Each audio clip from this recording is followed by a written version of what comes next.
ज्यांनी आम्हाला आमंत्रित केलं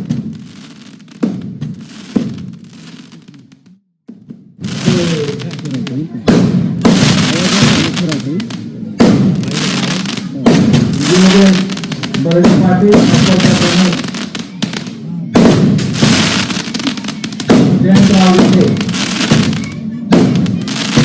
आणि महाविकास आघाडीचे सर्व सन्मान देत होते.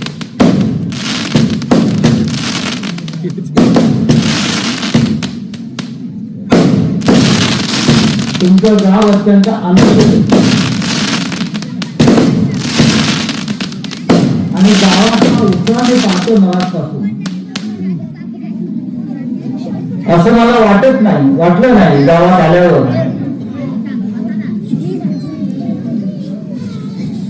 की गावाला काही मोठ्या अडचण आहे.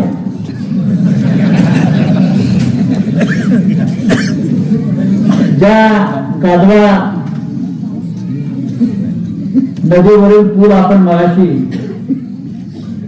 त्याचं भूमिपूजन केलं, त्या पुलाचा इतिहास, रखडलेला इतिहास फार मोठा आहे.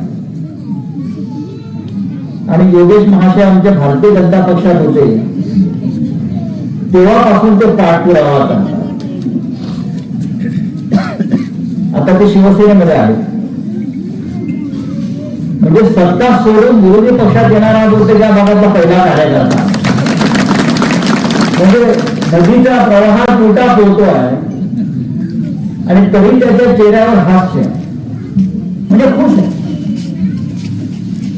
हे महाविकास आघाडीचं कुटुंब शिवसेना आहे आणि शिवसेनेमध्ये गेले 60-65 वर्ष आम्ही सगळे काम करतो. त्याचं कारण असं आहे की हिंदुहृदय सम्राट शिवसेना प्रमुख बाळासाहेब ठाकरे यांच्यासारखा एक बुलंद, प्रेमळ आणि कुटुंबवत्सल नेता आम्हाला लाभला आणि त्यांनी शिवसेना परिवाराला नव्हे तर संपूर्ण महाराष्ट्राला आपलं कुटुंब मानलं आणि विकासाच्या कामात त्याचे राजकारण आणू नका. विशेषतः अन्न आणि पाणी या दोन गोष्टी जात, धर्म आणि राजकारण आणायचं नाही असे सांगणारे आणि त्यानुसार काम करणारे आमचे बाळासाहेब ठाकरे होते. बगडे गुरुजी आता या भागाचे खासदार आहेत आणि मगाशी योगेशने सांगितलं की या भागामध्ये शिवसेनेचे मतदान बगडे गुरुजी मोठ्या प्रमाणात आहे. त्या संपूर्ण पंचक्रोशीय शिवसेनेचं मतदान चांगल्या प्रमाणात आहे आणि लोकसभेला आपण सगळ्यांनी एकत्रित ज्या पद्धतीनं काम केलं, पक्ष पाहिला नाही, मतभेद पाहिले नाही आणि प्रचंड मताधिक्यानं आपण भगरी गुरुजी सारख्या एका सामान्य शिक्षकाला निवडून दिलं. सामान्य शिक्षकाला बाजूला राजाभाऊ गाजी जिंकले. महाविकास आघाडीच्या माध्यमातून जे आपण 31 खासदार विजयी केले त्यातले बहुसंख्य खासदार जे आहे ही सामान्य कुटुंबातले सामान्य कार्यकर्ते. एका बाजूला प्रचंड पैशाची मस्ती, प्रचंड पैशाचं वाटप, यंत्रणा हातात घेण्याचं काम झालं, तरी सामान्य माणसांना निवडून देणारी जनता आपल्या भागामध्ये. त्यातले आमचे भगरे गुरुजी पार्लमेंटला गेले, राजाभाऊ पार्लमेंटला गेले. त्यांच्यासाठी दिल्ली नवीन असं म्हणतात. आम्ही दिल्लीमध्ये 25 वर्ष, पण आम्ही जेव्हा दिल्लीत गेलो तेव्हाची दिल्ली आणि आताची दिल्ली ही जमीन आसमानचा फरक आहे. आता दिल्लीचा कोंडवाडा झाला. दिल्लीमध्ये श्वास व्हावा असं वाटत नाही, एवढं बंदी शाळा झालेली आहे. कोणी कोणाशी बोलायचं नाही, कोणी कोणाकडे जायचं नाही, कोणी कोणाकडे विचार मांडायचे नाही. विकासाच्या कामात सुद्धा दिल्लीमध्ये इतकं राजकारण आम्ही इंदिरा गांधी पासून काळ पाहिलं, सगळं पाहिले का. आता परवा नरेंद्र मोदी हे महाकुंभला चाललेले आहेत, डुबकी मारायला. आता दिवसभर हे पंतप्रधान आपले डुबक्या मारत बसतील का? 5 तारखेला चालले, 5 तारखेला ते महाकुंभला जातील प्रयागराज मध्ये डुबकी मारते. दिवसभर टीव्हीला तुम्हाला त्यांची डुबकी पाहावी लागेल, कारण 5 तारखेला दिल्ली विधानसभेच्या निवडणुका आहे. दिल्ली विधानसभेच्या निवडणुका असल्यामुळे दिवसभर प्रधानमंत्र्यांनी दिवस निवडलेला आहे की मला बघा आणि मतदान करा. महागाई, बेरोजगारी, शेतकऱ्यांचे प्रश्न, विद्यार्थ्यांचे प्रश्न. मग अशी गुरुजीने सांगितलं बांगलादेशला किती आपल्यावरती, बांगलादेश सारखं देश सुद्धा आपला ऐकत नाही, या देशाची परिस्थिती आहे. परवा आपल्या अर्थमंत्र्याने अर्थसंकल्प सादर केला. काय दिलं? शेतकऱ्यांना काय मिळालं? घोषणा खूप केल्या. महाराष्ट्राला काय मिळालं? घोषणा खूप केली. 12 लाखापर्यंत इन्कम टॅक्स माफ. आधी आम्हाला 12 लाखाचं इन्कम द्या, मग टॅक्स माफ करा ना. 12 लाखाचं इन्कम द्या शेतकऱ्याला, कष्टकऱ्याला, कामगारांना, आणि मग इन्कम माफ करा. या आपल्या देशामध्ये फक्त 3.5 कोटी लोक इन्कम टॅक्स भरतात. 140 कोटीचा देश आहे. 3.5 कोटी इन्कम टॅक्स भरतात. त्यातले साधारण 60 ते 70 लाख लोक आहेत, त्यांचं इन्कम 7 लाखाच्या वर आहे. अशा परिस्थितीमध्ये तुम्ही 12 लाख इन्कम माफ करताय, ही फसवणूक आहे. शेतकऱ्यांच्या कर्जमाफीची घोषणा नाही अद्याप. हे महाविकास आघाडीचं सरकार सत्तेत आल्याबरोबर आपण 2 लाखापर्यंत कर्ज माफ केलं, आणि हे ठाकरे साहेबांचं सरकार गेल्यावर जे सरकार आलं चोऱ्या माऱ्या करून, रखंबीगिरी करून, त्यांचं आश्वासन आहे जाहीरनाम्यामध्ये सत्तेवर येताच 3 लाखापर्यंत कर्ज माफ करू. आता अजित पवार म्हणतो आम्ही असं बोललोच नाही. अजित पवार नसेल बोलला, पण नरेंद्र मोदी बोललेला आहे, अमित शहा बोललेला आहे, देवेंद्र फडणवीस बोललेला आहे ना. कुठे या लाडक्या बहिणींना 1500 रुपये देत आहेत, काही लोकांचे काम सुद्धा घेतले, ते उद्या राहतील याचा भरोसा नाहीये. खरं म्हणजे आम्ही सांगितलं होतं की आम्ही तुम्हाला 3000 रुपये देऊ, पण तुम्ही 1500 मध्ये घुटमाळला.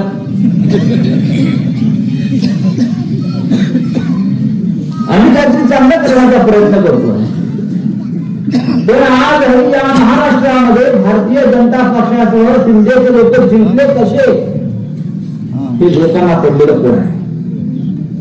तुम्ही कोणालाही विचारा, गावात जाऊन, कुठल्याही गावात जाऊन विचारा 100 लोकांना, 90 लोक सांगतील आम्ही यांना मतदान केलेलं नाही. तुम्ही ह्या गावात निर्णय घ्या, निकाल घ्या, आणि परत मतदान घ्या बॅलेट पेपरवर, मतपत्रिकेवर घ्या. नाही कसं तर गावात लोकांचा उठाव आहे. लोकांना चिंता आहे की आम्ही केलेलं मतदान गेलं कुठे, मतदान गायब झालं. लोकांनी मशालीवर बटणं दाबलेले आहेत, लोकांनी तुतारीवर बटणं दाबलेले, लोकांनी हाताला मतदान केलं. आज हायकोर्टामध्ये त्या संदर्भात एक पिटिशन होतं, त्याच्यावरती हायकोर्टाने सरकारला विचारलं, जे 78 लाख मतदान अचानक वाढलं 6 वाजता, अशी काय जादू झाली तुमच्याकडे की तासाभरामध्ये 78 लाख मतदान वाढलं? हे 78 लाख मतदान फार रहस्यमय. हे सरळ मार्गाने आलेलं मतदान नाही, हा फ्रॉड आहे, हा घोटाळा आहे. कोणत्याही यांनी असं काय दिवे लावले आहे पक्षामध्ये, एकनाथ शिंदेने, देवेंद्र फडणवीसने, की लोकांनी त्यांना मतदान करा. भारतीय जनता पक्षाला किती जागा मिळाल्या? 132. 132 लढवल्या किती? 149 काही, आणि 132 जागा. ते आपले गद्दार एकनाथ शिंदे 80-82 जागा लढले काहीतरी आणि 57-60 जागा. अजित पवारला लोकसभेची 1 जागा आणि विधानसभेला 42 जागा. शरद पवार सारखा बदंड नेता या महाराष्ट्राचा जीवाचं राम करून वर्णन फिरत राहिले या महाराष्ट्राच्या कानाकोपऱ्यात प्रचंड प्रतिसाद. आम्हाला तर वाटत होतं की पवार साहेबांना शिवसेनेपेक्षा 2 जागा जास्त मिळतील. पवार साहेबांना 10 जागा. असं काय लोकसभेला ज्या महाविकास आघाडीनं लोकसभेच्या 31 जागा फार मोठ्या फरकाने दिल्या त्या 4 महिन्यामध्ये पुढल्या. असं काय झालं? असं काय झालं की आम्हाला 50 जागा मिळून हे मी आपल्याला यासाठी सांगतो की हा विजय खरा नाहीये. या सरकारला मिळालेला विजय हा विजय खरा नाहीये. थोड्या लांड्या लवाड्याकडून मिळवलेला हा विजय. आपलं मतदान चोरीला गेलेलं आहे. आपण ज्यांना मतदान केलंय त्यांनाही मतदान मिळालं. ही अत्यंत नैतिक आणि गंभीर गोष्ट आहे. या देशामध्ये हुकुमशाही आली आहे, लोकशाही नष्ट झाली असं आपण जे म्हणतो ते यासाठी म्हणतो ज्या देशातली लोकशाहीची हत्या अशा प्रकारे झालेली आहे. मग निवडणुका घेताय कशाला? निवडणुकीचा फार्स करताय कशाला? ही नाटकं बंद केली पाहिजे तुम्ही. नरेंद्र मोदी वाराणसीमध्ये पराभूत झाला लोकसभेला. तुम्हाला मी आता सांगतो केंद्रावर नव्हे तर अख्ख्या वाराणसीची लाईव्ह घालवण्यात आला. मतदान केंद्र काळाखान 4 तास मतमोजणी थांबवली आणि त्यानंतर 99 मतमोजणी सुरू केली आणि मग नरेंद्र मोदी जेमतेम 1,00,000-1,25,000 मतांना त्यांना विजयी घोषित करण्यात आलं. प्रधानमंत्री सुद्धा अशा पद्धतीने आपले निवडून आले. जर या देशाची परिस्थिती असेल तर पार्लमेंट काय कामायचं? आम्ही पार्लमेंटला जातो, आम्हाला बोलू दिलं जात नाही विरोधी पक्षाचा लोकांना.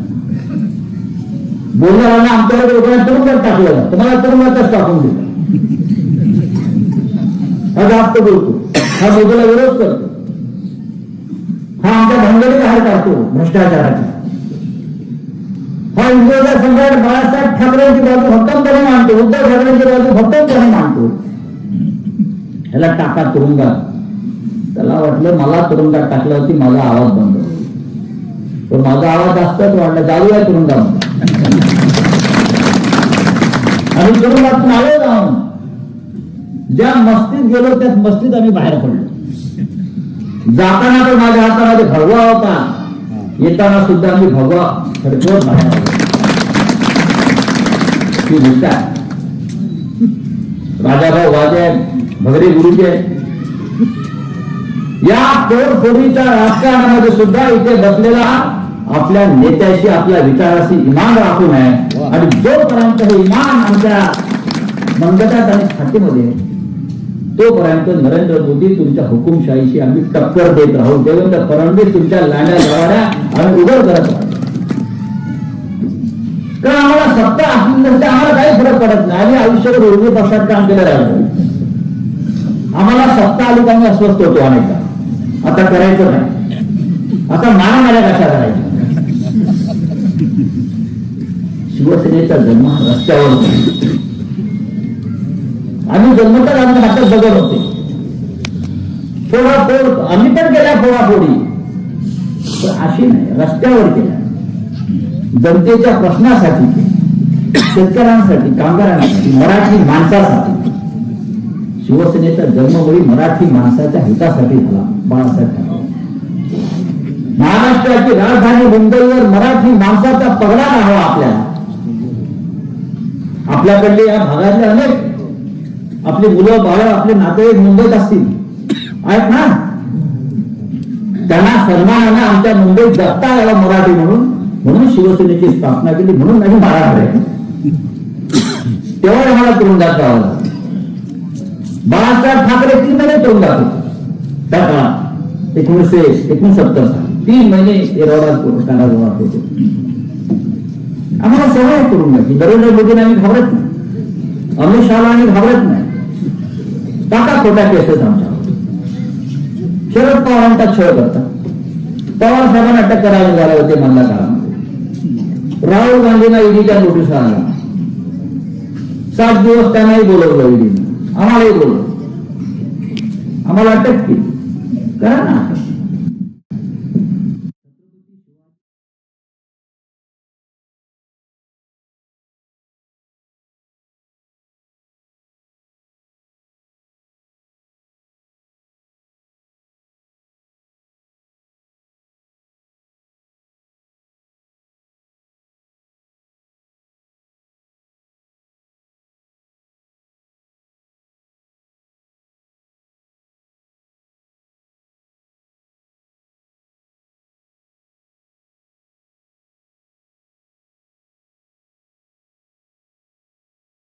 व्यापारांपुढे आम्ही कधी वाकणार नाही हे पण सांगतो. कधीच वाकणार नाही. हा बरोबर मराठ्यांचा महाराष्ट्र आहे, 18 पगड जातींचा महाराष्ट्र आहे. पण या महाराष्ट्रामध्ये विष पेरण्याचं काम सध्या भारतीय जनता पक्षाने सुरू केलं आहे. विष पेरण्याचं काम, एक संघ महाराष्ट्र तोडण्याचं काम सुरू केलेलं आहे. एकेकाळी आम्ही अभिमानानं सांगत होतो, महाराष्ट्र मेले तर राष्ट्र मेले, मराठा विना राष्ट्र गाडानं चाले, खरा निरवैरी पराधीनतेचा महाराष्ट्र आधार या भारताचा.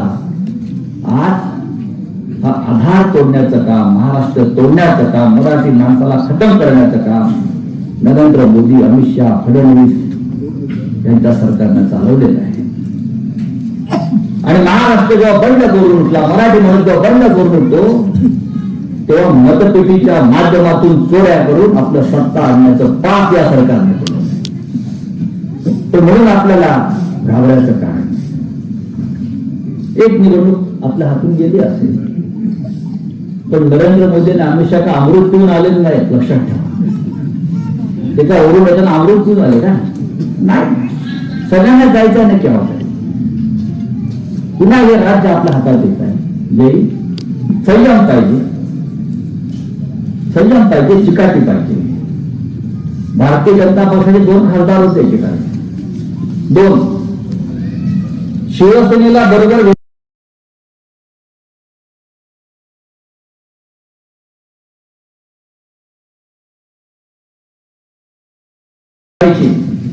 आज सकाळी कचऱ्याच्या ढिगाऱ्यातून 7 कृत्य काढण्यात. मृतांचा आकडा लपवण्यासाठी प्रेत नष्ट केली गेली. आजही अनेक भाविक त्यांचे जे माणसं बेपत्ता आहेत, गायब आहेत, त्यांचा शोध घेत आहेत. असे किमान 4 ते 5 हजार लोक आपल्या नातेवाईकांचा शोध घेतात तिथे, जे त्या चंद्राकिंडीमध्ये हरवले गेले. ही सगळी माणसं मरण पावली आहेत. पण योगी आदित्यनाथ, नरेंद्र मोदी, अमित शहा आकडा लपवत आहेत. 3,000च्या वर लोकांकडे मृत्यू झाला, त्यांनी प्रत्यक्ष पाहिलं नाही. देशाशी खोटं बोलणारे हे लोक आहेत, राज्याशी खोटं बोलणारे हे लोक आहेत. आपण सगळे त्या देशाचे, महाराष्ट्राचे नागरिक म्हणून आपलं कर्तव्य आहे की त्यांच्यापुढे न झुकता आपण लढाईला सामोरे गेलं पाहिजे. हा संपूर्ण भाग कष्ट करायचा, लढणाऱ्यांचा नाही. त्या भागाला सातत्याला एक विचार या महाराष्ट्राला दिलेला आहे. विरोधी पक्षात असताना सुद्धा काम करण्याची जिद्द आपल्यासारख्या कार्यकर्त्यांमध्ये.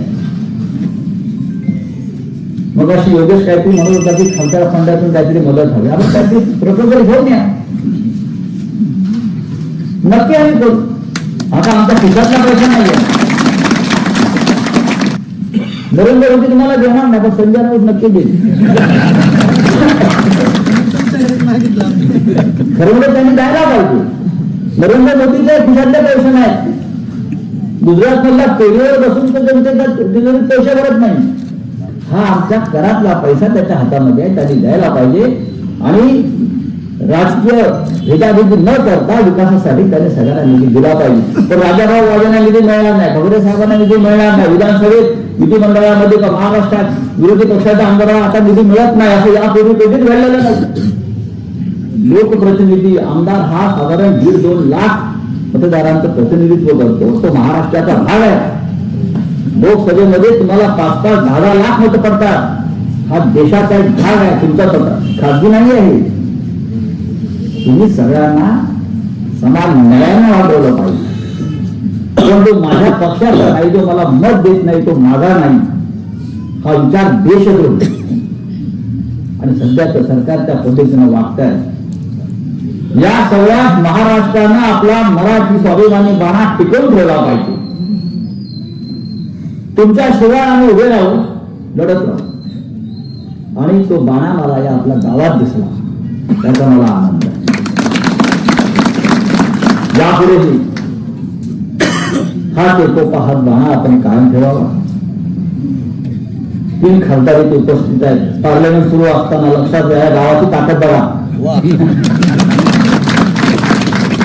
तिकडे पार्लमेंट सुरू आहे आणि पार्लमेंटचं कामकाज बंद टाकून तिकडे 3-3 खासदार उपस्थित आहेत. काय गावाचा दरार आहे.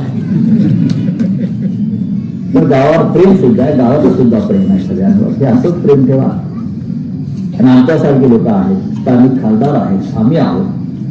काही गरज लागली तर तुम्ही बेशक मुंबईमध्ये या. मुंबई अजून आपलीच आहे, मराठी माणसाची आहे, ती आपलीच राहायला पाहिजे. आपण सगळे खंडित आहात. जय हिंद, जय महाराष्ट्र.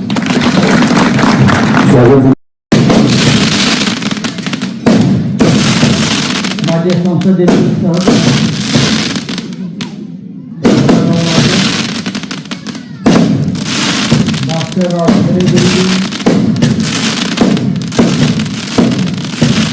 ज्यांनी आम्हाला आमंत्रित केलं,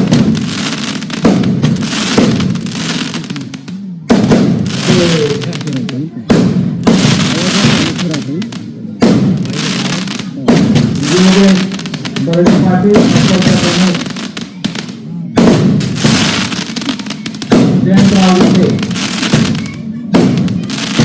आणि महाविकास आघाडीचे सर्व सन्मान देत होते.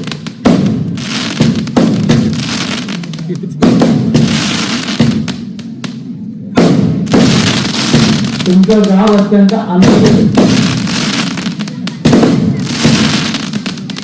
आणि गावाचा उत्साह मी पाहतो मनापासून. असं मला वाटत नाही, वाटलं नाही गावात आल्यावर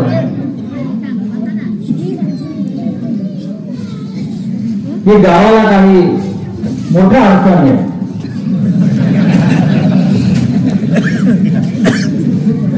ज्या कादवा नदीवरील पूल आपण मगाशी त्याचं भूमिपूजन केलं, त्या पुलाचा इतिहास, रखडलेला इतिहास फार मोठा आहे.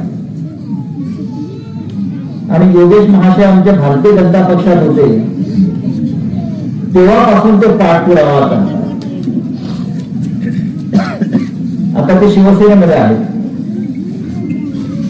म्हणजे सत्ता सोडून विरोधी पक्षात येणारा जो त्या भागातला पहिला कार्यकर्ता, म्हणजे नदीचा प्रवाहात उलटा पोहतो आहे आणि तरी त्याच्या चेहऱ्यावर हास्य, म्हणजे खुश आहे.